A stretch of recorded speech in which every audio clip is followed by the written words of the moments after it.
கோடநாடு கொலை கொள்ளை வழக்கு விசாரணை உதகை நீதிமன்றத்தில் நடைபெற்று வரும் நிலையில் இந்த வழக்கின் விசாரணை வரும் 29ஆம் தேதிக்கு ஒத்திவைக்கப்படுவதாக நீதிபதி ஸ்ரீதர் தெரிவித்திருக்கிறார். இது குறித்தான விவரங்களை செய்தியாளர் சுரேஷ் வழங்க கேட்கலாம்.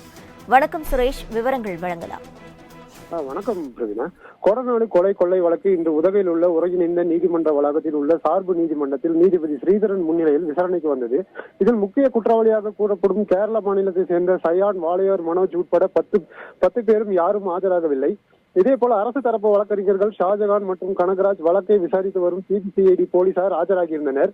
இந்நிலையில் கோடநாடு கொலை கொள்ளை வழக்கு விசாரணை உதகையில் உள்ள அமர்வு நீதிமன்றத்தில் கூடுதல் நீதிபதி ஸ்ரீதரன் முன்னிலையில் விசாரிக்க வந்த நிலையில் அப்போது அரசு தரப்பு சார்பில் வழக்கின் தற்போதைய நிலை குறித்து கூறப்பட்டது.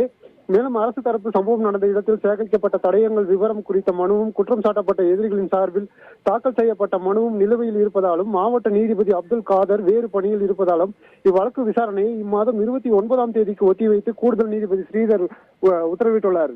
ரவீனா, விவரங்களுக்கு நன்றி சுரேஷ்.